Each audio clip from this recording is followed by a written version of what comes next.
Hello students, good morning to all of you. आज का video है माइनर एंड कोफैक्टर, जैसा कि प्रीवियस वीडियो में बताया था। आपका पूरा चैप्टर पढ़ाया जाएगा। बच्चे कुछ बोलते हैं सर परमुटेशन कम्बिनेशन डालिए, कैलकुलस डालिए, A to Z आपको डाला जाएगा। धीरे धीरे करके सारा अपलोड कर दिया जाएगा यूट्यूब पे। बशर्ते आप बने रहें रेगुलर और आपको एक वीडियो पर डे मिल जाएगा। तो जैसे कि मैट्रिक्स का पार्ट 6 तक हम लोग पढ़े हैं और ये मैट्रिक्स पार्ट 7 है। और मैट्रिक्स पार्ट 7 में हेडिंग लिए हैं माइनर एंड कोफैक्टर, दो टर्म है। और माइनर कोफैक्टर का बहुत बड़ा यूज है मैट्रिक्स को पढ़ने पर। जैसे अब जब आप पढ़िएगा एडजॉइंट मैट्रिक्स, इन्वर्स मैट्रिक्स, तो कोफैक्टर का बहुत बड़ा योगदान होता है। तो चलिए पहले ये दोनों टर्म को बारी बारी से हम लोग समझ लेते हैं।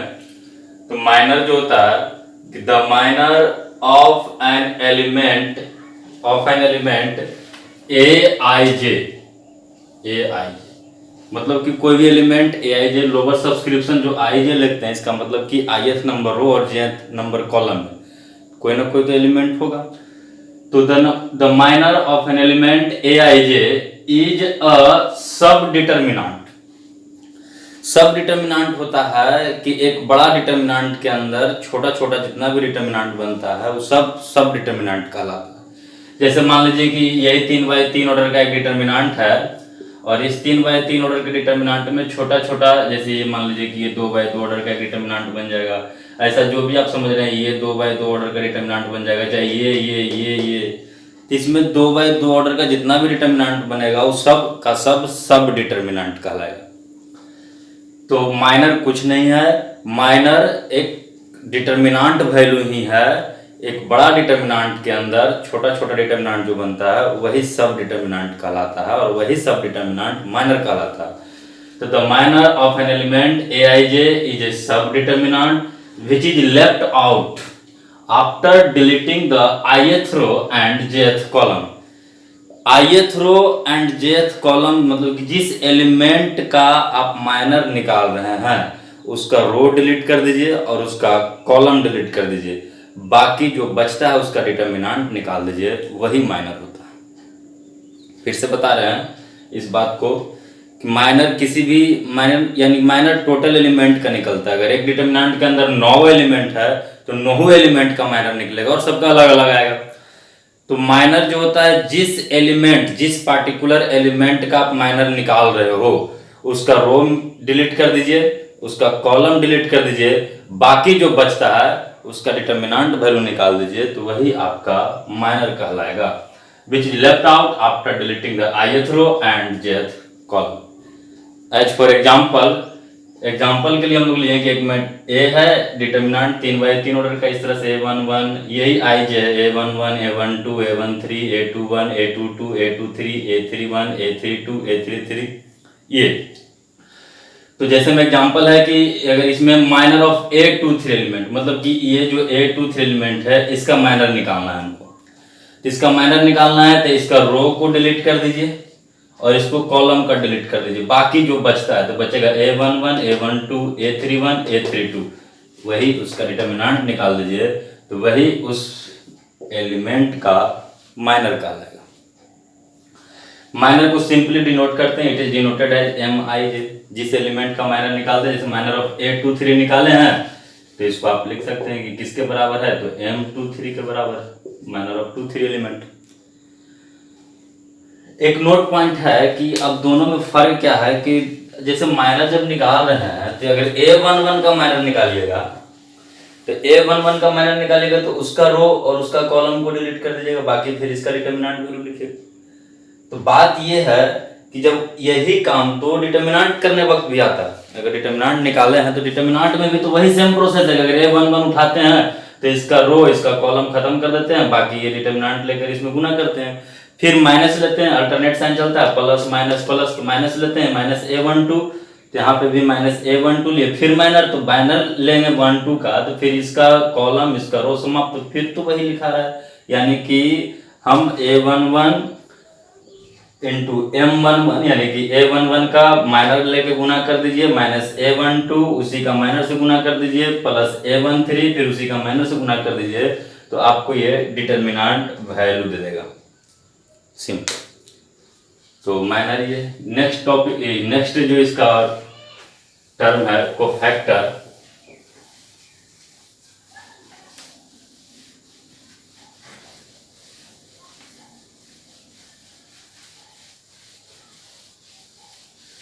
कोफैक्टर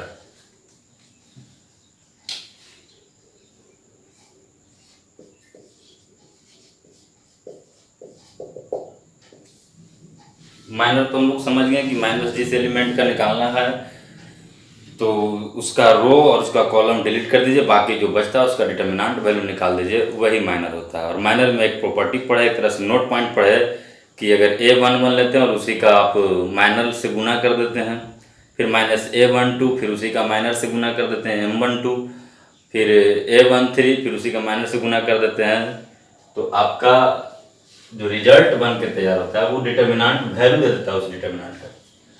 कोफैक्टर क्या होता है? तो इट इज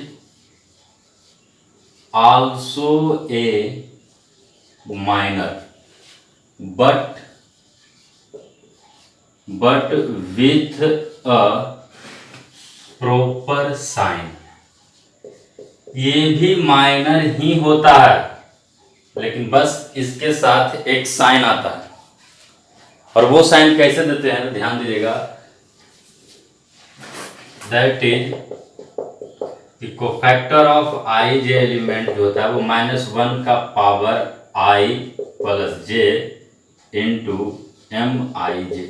बस इतना ही दिमाग में रखिए। Cofactor is also a minor but with proper sign. Cofactor और माइनर में कोई फर्क नहीं, बस एक साइन का फर्क होता है। और वो साइन कैसे पड़ता है कोफैक्टर में, तो -1 का पावर लोअर सब्सक्रिप्शन का सम वैल्यू कर दीजिए, यहाँ से खुद ब खुद साइन आ जाएगा। अगर i प्लस जे करने पे ऑड नंबर आएगा तो निगेटिव ले लेगा, i प्लस जे करने पे अगर इवन नंबर आएगा तो पॉजिटिव ले लेगा। तो जिस केस में अगर पॉजिटिव हो जाता है ये साइन, तो इसका मतलब कि माइनर और कोफैक्टर सेम हो जाएगा। यानी कि जब i प्लस जे का वैल्यू इवन नंबर आ जाएगा, तो i प्लस जे का वैल्यू जब इवन नंबर आ जाएगा तो उस केस में माइनर और कोफैक्टर सेम हो जाएंगे। तो फिर से एक बार रिपीट कर रहे हैं कि कोफैक्टर कुछ नहीं होता है, कोफैक्टर माइनर ही होता है, बस खाली उसके साथ एक साइन आता है और वो साइन -1 का पावर i प्लस जे से होता है। जैसे में एक हम एग्जांपल लेते हैं। एग्जांपल के तौर पे मान लीजिए कि कोई एक डिटर्मिनेंट है -3, -2, 0, 1, 5, 7, 1, 3, 6। ठीक। अब इसमें अगर हम पूछे कि cofactor of A23 element, A23 element का कोफैक्टर चाहिए। तो A23 एलिमेंट कौन है? दूसरा नंबर रो तीसरा नंबर कॉलम में, तो पहला रो दूसरा रो कॉलम तीसरा, यानी कि ये 7 है। तो इस 7 का अगर आप कोफैक्टर निकाल रहे हैं तो सबसे पहले साइन दे दीजिएगा। तो साइन दे दीजिएगा तो -1 का पावर i प्लस जे, तो 2 + 3 5 और इनटू माइनर लिख दीजिए। तो 7 का माइनर लिखिएगा तो जिस नंबर रो में उसको डिलीट कर दीजिए, जिसमें कॉलम है उसको डिलीट कर दीजिए, तो बाकी जो बचता है उसको लिख दीजिए। यानी कि -3 -2, इसको खत्म करने के बाद -3 -2 1 3 बच रहा है, 1 3। तो 3 3 जा 9 -9 और ये +2 -7, और यहाँ से भी निगेटिव लेके आ जाएगा क्योंकि ऑड है, तो -7 बराबर +7। यानी कि इस 7 का जो कोफैक्टर है वो इत्तेफाक से 7 ही आ रहा है। -9 और ये +2 तो -7, और ये यहाँ से निगेटिव लिया तो +7। और एग्जांपल यहीं पे ले लेते हैं कि कोफैक्टर ऑफ A22 एलिमेंट। अब A22 एलिमेंट कौन है? दूसरा नंबर हो दूसरा नंबर कॉलम में, तो 5 है। तो इस 5 का अगर लीजिएगा तो यहाँ से जाएगा -1 का पावर i प्लस जे, यानी कि 2 + 2 और इंटू बस माइनर लिख दीजिए। -1 का पावर i प्लस जे, उसी एलिमेंट का माइनर निकाल दीजिए। तो 5 का माइनर निकालिएगा तो माइनर क्या है, एक डिटर्मिनेंट वैल्यू ही होता है after deleting the ith row and jth column, यानी इसको आप डिलीट कर दीजिएगा तो आपका क्या बचेगा, तो आपके यहाँ पे दिख रहा है -3 0, ये खत्म हो गया और ये खत्म हो गया, 1 6। अब यहाँ से -18 0 -18, यहाँ से तो प्लस आ जाएगा, तो यानी कि -18। तो इसका मतलब कि 5 का जो कोफैक्टर है वो आपका -18 है, 5 का कोफैक्टर -18। अब i प्लस जे करने पे इवन आ रहा है तो माइनर भी -18 ही होगा। माइनर और कोफैक्टर में बस साइन का फर्क होता है। अगर i प्लस जे करने पे इवन नंबर है तो माइनर कोफैक्टर दोनों सेम होंगे, लेकिन i प्लस जे करने पे अगर ऑड है तो अगर माइनर 15 है तो कोफैक्टर -15 हो जाएगा। बस इतना ही का फर्क है। तो ये दो टर्म उम्मीद करते हैं कि आप बढ़िया समझे होंगे, माइनर एंड कोफैक्टर। नेक्स्ट इससे रिलेटेड कुछ नोट पॉइंट यानी कि प्रॉपर्टी।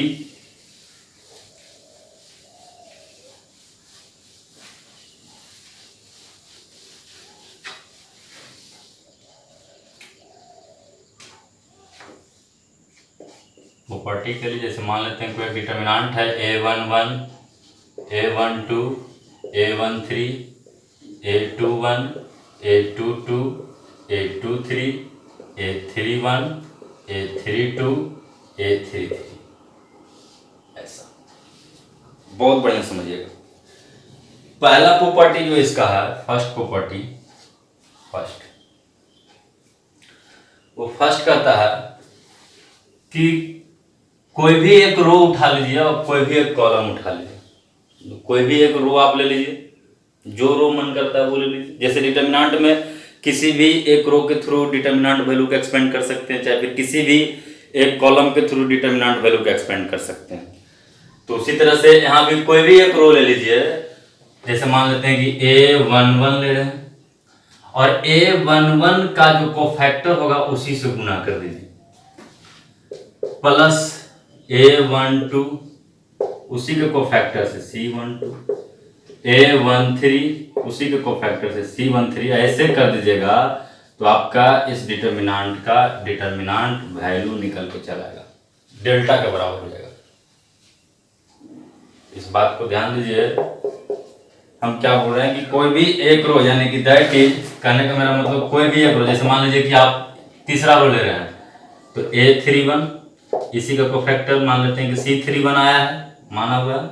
ऐसे तो आप कोफैक्टर निकालिएगा तो -1 का power i plus J into minor लिखिएगा, तो माइनर लिखने वक्त इसका रो कॉलम हटा कर जो बचता है उसका डिटर्मिनेंट वैल्यू, तो a31 प्लस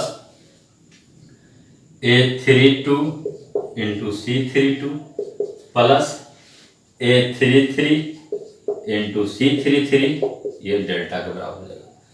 कोई भी एक रो लीजिए और कोई भी एक कॉलम लीजिए और उसी के करस्पॉन्डिंग कोफैक्टर से गुना करके जोड़ दीजिए तो आपको उस डिटर्मिनेंट के डिटर्मिनेंट वैल्यू के बराबर आ जाएगा। तो यहाँ पे कोई भी एक रो या कोई भी एक कॉलम के साथ ये काम कर सकते हैं। और देखिए आप समझना बहुत ईजी है, क्योंकि कोफैक्टर में अब प्लस माइनस देने की जरूरत नहीं पड़ेगा। माइनर वक्त हम माइनस प्लस दे रहे थे, लेकिन कोफैक्टर में देने की जरूरत नहीं, क्योंकि कोफैक्टर तो खुद ले लेगा माइनस प्लस। कैसे लेगा, तो अगर आप यहाँ पे कोफैक्टर लिखते हैं तो -1 का पावर i प्लस जे कीजिएगा तो -1 का पावर 1 प्लस 2 लिखेगा तो निगेटिव आ जाएगा, तो निगेटिव आ जाएगा इंटू माइनर। तो आप जाकर प्रीवियस में जो नोट पॉइंट लिखा है माइनर में, उसमें जाके देखें तो आपका ये माइनर वाला ही नोट पॉइंट आ जाएंगे।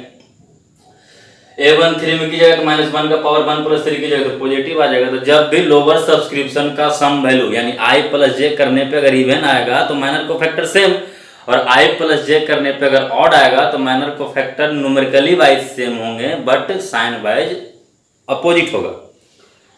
तो आपका ये उम्मीद करते हैं बात समझ में आया और आप सिंपली समझ सकते हैं। a11 लिए a11 लिया, कोफैक्टर निकालने वक्त इसका कॉलम इसका रो खत्म और -1 का पावर i प्लस जे कीजिएगा तो पॉजिटिव आएगा, फिर ये तो माइनर डिटर्मिनेंट वैल्यू तो ऐसा ही ना निकलता है।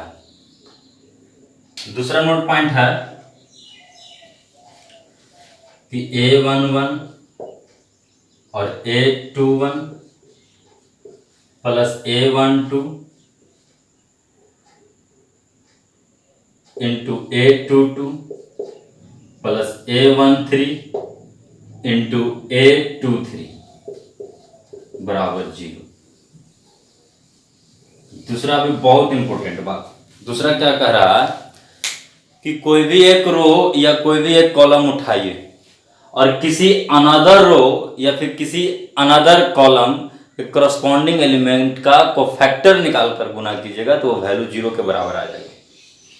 मतलब कि A11 हम पहला रो का एलिमेंट लिए हैं, A11 A12 A13 A11 A12 A13 और दूसरा रो के एलिमेंट का कोफैक्टर लिए, जैसे A21 का कोफैक्टर हम मान लिए कि C21 है, सॉरी यहाँ पे C21 C22 C23। तो दूसरों का एलिमेंट का कोफैक्टर, इस एलिमेंट का कोफैक्टर निकालने A21 का कोफैक्टर निकाले, मान लिए कि C21 आया, A22 का कोफैक्टर मान लिए कि C22 आया, A23 का कोफैक्टर मान लिए कि C23 आया। तो कोई भी एक रो लीजिए, एक रो का एलिमेंट और किसी अनदर रो का, मतलब उस रो के अलावा किसी भी अनदर रो का अगर एलिमेंट का कोफैक्टर से गुना करके जोड़िएगा तो वो वैल्यू 0 के बराबर आएगा। अब कैसे आएगा, तो आप सिंपली इसको पूरा खाली कोफैक्टर निकालिएगा सबका और यहाँ पे रखिएगा तो सब कट पिट कर खत्म हो जाएगा, 0 आ जाएगा। वो हो सकता है आप घर पे कर लीजिएगा बढ़िया से। यानी मेरे कहने का मतलब इसको और बढ़िया समझिए, कोई भी एक रो उठा लीजिए, जैसे मान लेते हैं कि हम पहला रो का एलिमेंट ले रहे थे A11 और तीसरा रो का कोफैक्टर लेते हैं, तो A31 का कोफैक्टर मान लीजिए C31 plus A12 into C32 plus A13 into C33, तो ये वैल्यू 0 के बराबर आ जाएगा।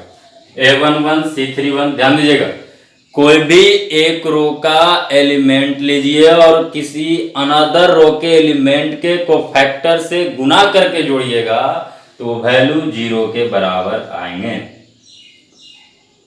और इसमें एग्जांपल ले लेते हैं, कहने का मेरा मतलब कोई भी जैसे दूसरा रो का एलिमेंट ले रहे हैं A21 और इनटू पहला रो का कोफैक्टर ले रहे हैं तो आपका C11 plus A22 into C12 plus A23 into C13, ये वैल्यू 0 के बराबर आएंगे।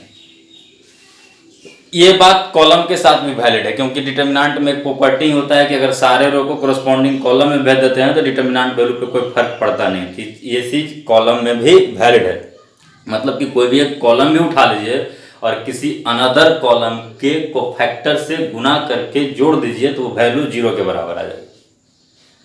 उम्मीद करते हैं कि दो प्रॉपर्टी आप बढ़िया समझोगे।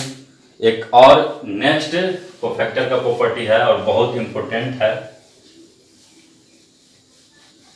Third number property. Third number property जो है तीसरा, कि if all element of a determinant, यहाँ पे बार बार डिटर्मिनांट लिख रहे हैं, ऐसा मत समझिए कि डिटर्मिनांट हम पढ़ा रहे हैं। मैट्रिक्स में डिटर्मिनांट का एक स्क्वायर मैट्रिक्स जो होता है उसका डिटर्मिनांट वैल्यू निकलता है, तो उसी के लिए प्रॉपर्टी। और determinant is nothing, it is also a special type of matrix.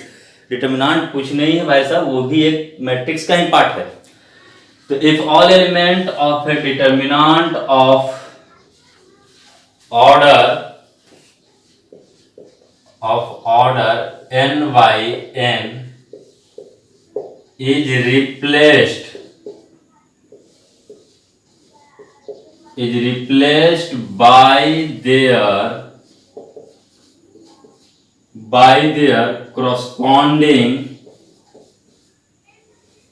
by their corresponding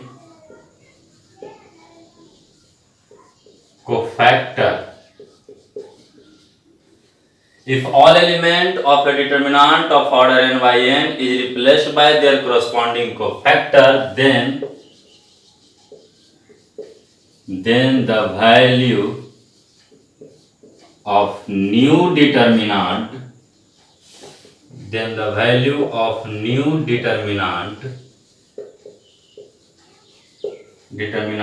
becomes delta का पावर n-1। अब ये क्या है, इसको बढ़िया समझने के लिए कहने का मतलब कि अगर इफ डेल्टा बराबर a11 a12 a13 a21 a22 a23 a31 a32 a33, ये एक डिटर्मिनेंट ले लिए delta a11 a12 a13 a21 a22 a23 a31 a32 a33, then अगर इस सारे एलिमेंट का कोफैक्टर से रिप्लेस कर देते हैं, if all element of A determinant of order n by n is replaced by there corresponding cofactor, मतलब कि सारे एलिमेंट को उसी के कोफैक्टर से रिप्लेस कर देते हैं। मान लेते हैं जैसे हम a11 का कोफैक्टर आया c11, a12 का कोफैक्टर आया c12, a13 का कोफैक्टर c13, इसी तरह से c21 c22 c23 c31 c32 c33, तो प्रत्येक एलिमेंट को उसी के कोरस्पॉन्डिंग कोफैक्टर से रिप्लेस कर देते हैं। तो जो नया डिटर्मिनेंट बनकर तैयार हुआ यानी कि ये, तो इसका जो डिटर्मिनेंट वैल्यू होगा वो पहले वाला डिटर्मिनेंट वैल्यू का पावर, पहले वाला डिटर्मिनेंट वैल्यू का पावर n-1। तो n क्या था, ऑर्डर, तो ऑर्डर यहाँ कितना है 3/3 ऑर्डर का, तो 3 - 1 यानी कि इसका जो आंसर होगा डेल्टा। मतलब कि अगर इसका डिटर्मिनेंट वैल्यू 8 होगा तो उसी के कोरस्पॉन्डिंग कोफैक्टर से रिप्लेस कर देने के बाद जो नया डिटर्मिनेंट वैल्यू होगा उसका डिटर्मिनेंट वैल्यू 8 का स्क्वायर यानी कि 64 हो जाएगा। बहुत इंपॉर्टेंट प्रॉपर्टी है तीसरा, इसको मैं एक बार थोड़ा सा फिर से बढ़िया से समझा रहे हैं, बढ़िया समझिए कि कोई भी एक डिटर्मिनेंट है 3/3 ऑर्डर 4/4 ऑर्डर कोई भी, तो उस डिटर्मिनेंट के अंदर जितना भी एलिमेंट है उस सारे एलिमेंट को रिप्लेस कर दीजिए, बदल दीजिए। जो एलिमेंट उठा रहे हैं उसी के जगह पे हटा के उसके जगह पे उसका कोफैक्टर रख दीजिए। तो सारे एलिमेंट के जगह पे उसी के कोरस्पॉन्डिंग कोफैक्टर से अगर आप बदल देते हो तो जो नया डिटर्मिनेंट बन के तैयार होता है उस डिटर्मिनेंट का जो डिटर्मिनेंट वैल्यू होता है वो पहले वाला डिटर्मिनेंट वैल्यू के पावर n-1 होता है। यही बात यहाँ पे लिखा गया।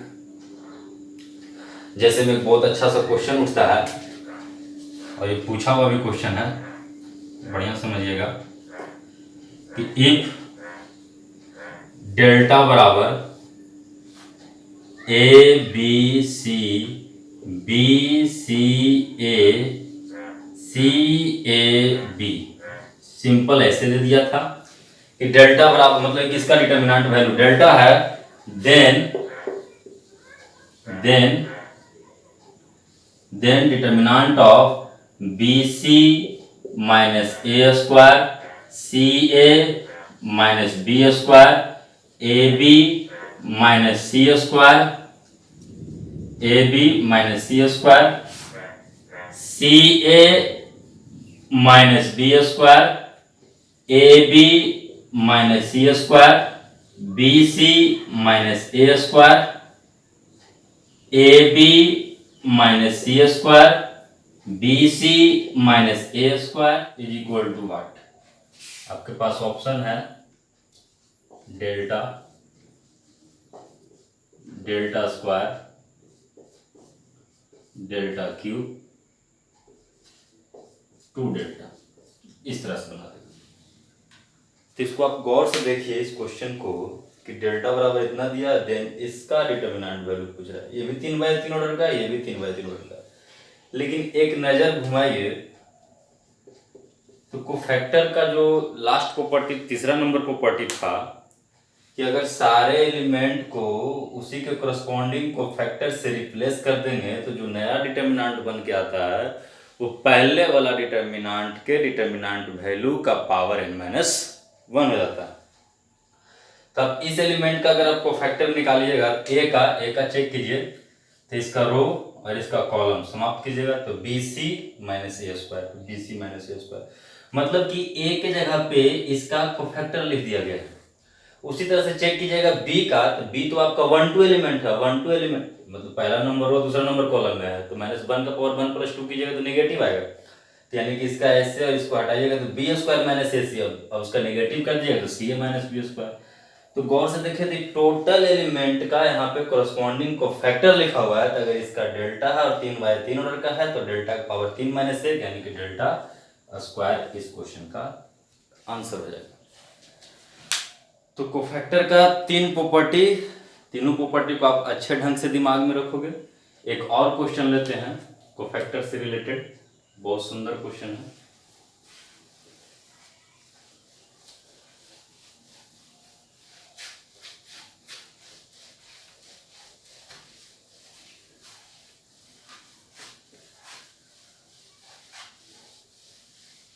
और ये क्वेश्चन एनडीए में पूछा हुआ भी है, गौर से देखना कि if delta naught is a determinant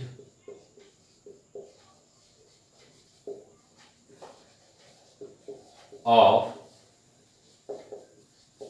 3/3 order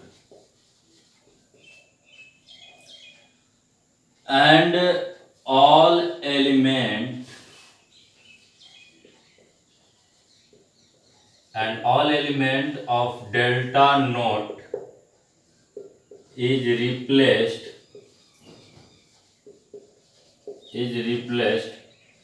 by their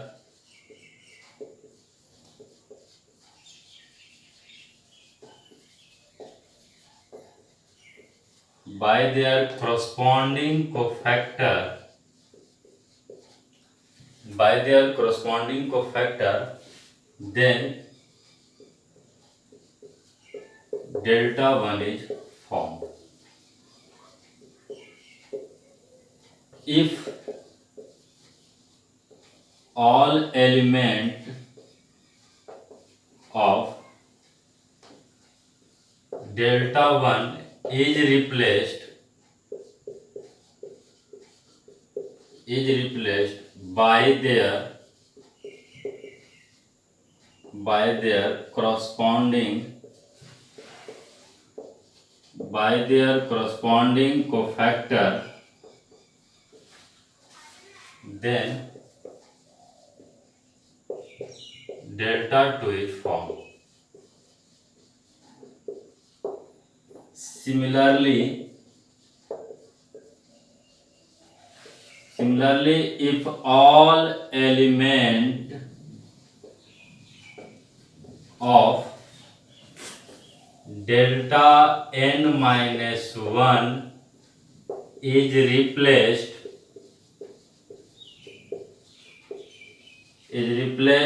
by their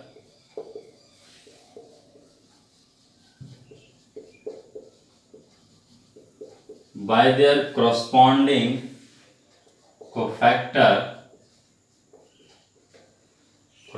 cofactor, then delta n is formed.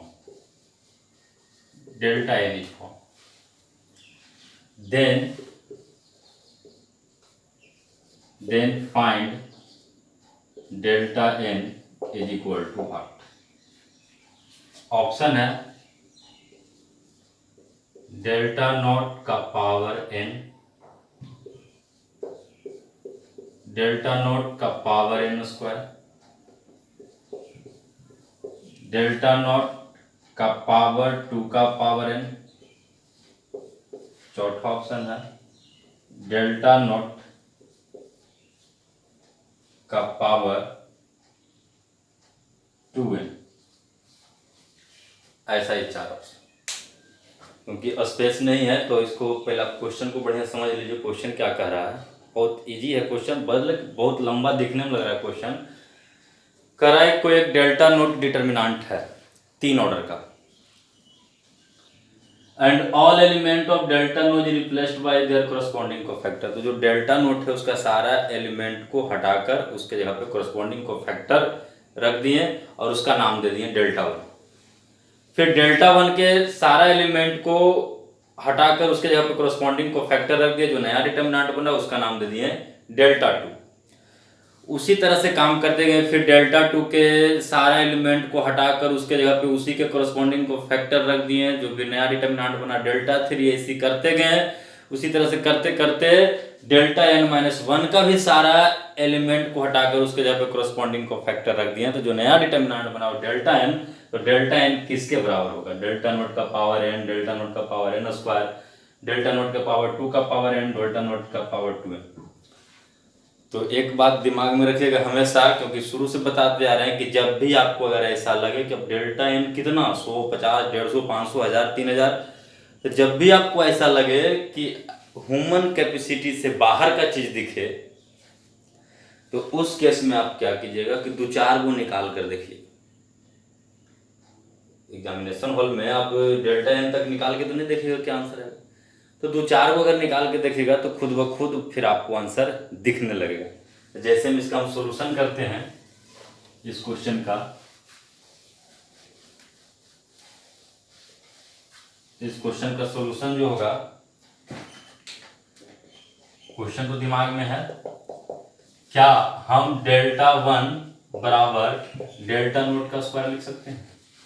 क्योंकि डेल्टा वन जो था ऐसा डिटर्मिनेंट था कि जो डेल्टा नोट के सारे एलिमेंट को हटाकर उसके कोरस्पॉन्डिंग को फैक्टर से रिप्लेस कर दिया गया था, जो बनकर नया डिटर्मिनेंट बना, तो उसका डेल्टा वन नाम धरा गया था। तो जो डेल्टा वन होगा तो डेल्टा नोट के पावर 3 माइनस 1 हो जाएगा, क्योंकि थर्ड नंबर प्रॉपर्टी जो था कोफैक्टर का कि किसी भी डिटर्मिनेंट के सारे एलिमेंट के जगह पे उसी के कोरस्पॉन्डिंग को फैक्टर से रिप्लेस कर दिया जाए, तो जो नया डिटर्मिनेंट बनता है वो पहले वाला डिटर्मिनेंट, तो पहले वाला डिटर्मिनेंट का वैल्यू डेल्टा नोट था, तो उसका पावर एन माइनस वन हो जाता है। तो 3 का ऑर्डर है तो 3 माइनस 1 डेल्टा स्क्वायर हो जाएगा। एक बात और कि अगर हम डेल्टा टू पूछे तो डेल्टा टू को आप डेल्टा वन का स्क्वायर लिखिएगा, क्योंकि डेल्टा टू क्या है, तो डेल्टा टू जो है वो डेल्टा वन का जो भी एलिमेंट था, डेल्टा वन का जितना भी एलिमेंट था उसको कोरस्पॉन्डिंग को फैक्टर से रिप्लेस कर दिए थे, तो जो नया बना था उसको डेल्टा टू बोले थे, तो डेल्टा वन का स्क्वायर। और डेल्टा वन है डेल्टा नोट का स्क्वायर, यानी कि डेल्टा नोट का स्क्वायर यानी कि पावर का पावर गुना हो जाता है, डेल्टा नोट का पावर 4 लिख सकते हैं। और डेल्टा नोट के पावर 4 को हम ऐसे भी लिख सकते हैं, डेल्टा नोट के पावर 2 के पावर 2 लिख सकते हैं। डेल्टा थ्री निकाल के देखिए, डेल्टा थ्री को सेम लॉजिक से डेल्टा टू का स्क्वायर लिखेंगे, क्योंकि क्वेश्चन तो वही कर रहा था कि सबको पीछे वाला का जो भी डिटर्मिनेंट था उसका फैक्टर से रिप्लेस किया गया। तो डेल्टा टू जो भी डिटर्मिनेंट बना था उस डेल्टा टू के सारे एलिमेंट को हटाकर उसके जगह पे कोरस्पॉन्डिंग को फैक्टर रखा गया है, तो जो बन के तैयार हुआ डेल्टा थ्री। तो डेल्टा थ्री जो होगा वो ऑर्डर तो चेंज नहीं करेगा, को फैक्टर से रिप्लेस करने पे डिटर्मिनेंट का ऑर्डर चेंज नहीं करेगा, तो 3/3 ऑर्डर करेगा, तो डेल्टा टू का स्क्वायर। और डेल्टा टू अभी आया था डेल्टा नोट के पावर 4, तो डेल्टा नोट के पावर 4 का पावर 2 यानी कि डेल्टा नोट का पावर 8, और डेल्टा नोट के पावर 8 को डेल्टा नोट के पावर 2 के पावर 3 लिख सकते हैं। अब आपको भेजा में बात जाना शुरू कर दिया होगा कि अच्छा क्या हो रहा है, डेल्टा थ्री तो डेल्टा नोट के पावर 2 का पावर 3, डेल्टा टू तो डेल्टा नोट के पावर 2 का पावर 2, डेल्टा वन तो डेल्टा नोट के पावर 2 के पावर 1। एक और देख लीजिए, डेल्टा 4 निकाल के देख लीजिए, तो डेल्टा 4 को आप डेल्टा थ्री का स्क्वायर लिखेगा कि नहीं लिखेगा? आप समझ रहे हैं, डेल्टा थ्री का स्क्वायर, तो डेल्टा थ्री अभी क्या आया था, डेल्टा नोट का पावर 8, तो डेल्टा नोट का पावर 8 का फिर स्क्वायर यानी कि 16, तो डेल्टा नोट के पावर 16 को डेल्टा नोट के पावर 2 के पावर 4 लिख सकते हैं। अरे भेजा में बात जा रहा है, तो भाई साहब सेम लॉजिक से सिमिलरली अगर हम डेल्टा एन कर दें, डेल्टा एन, तो देखिए डेल्टा 4 तो डेल्टा नोट 2 का पावर 4, डेल्टा 3 डेल्टा नोट 2 का पावर 3, डेल्टा 2 यानी कि जब निकाल रहे हैं 2 निकाल रहे हैं तो 2 का पावर 2, 3 निकाल रहे हैं तो 2 का पावर 3, डेल्टा 4 निकाल रहे हैं तो 2 का पावर 4, तो डेल्टा एन निकालिएगा तो डेल्टा नोट 2 का power n, and this is the answer. तो उम्मीद करते हैं कि आपको माइनर और कोफैक्टर बहुत अच्छे से समझ में आया होगा। माइनर और कोफैक्टर दोनों एक ही चीज है, बस फर्क क्या है, माइनर कोफैक्टर में साइन का फर्क है। कोफैक्टर में जो साइन होता है, अगर लोअर सब्सक्रिप्शन का सम वैल्यू अगर इवन है तो माइनर कोफैक्टर सेम, अगर लोअर सब्सक्रिप्शन का सम अगर ऑड है तो फिर आपका माइनर को फैक्टर न्यूमेरिकली वाइज सेम होंगे, साइन वाइज अपोजिट होंगे। तो चलिए आज इतना ही रहने देते हैं, बाकी नेक्स्ट क्लास में इसको अच्छे ढंग से समझिएगा। अगर एक बार समझ में नहीं आएगा तो वीडियो को रिमाइंड करके देखिएगा, लेकिन इसको समझना बहुत जरूरी है। इसको अगर समझ गए तो फिर एडजॉइंट एंड इनवर्स मैट्रिक्स का ऐसा कोई क्वेश्चन नहीं होगा जो कि आपसे नहीं बनेगा। तो चलिए आज इतने ही रहने देते हैं, बाकी नेक्स्ट वीडियो में। जय हिंद, जय भारत।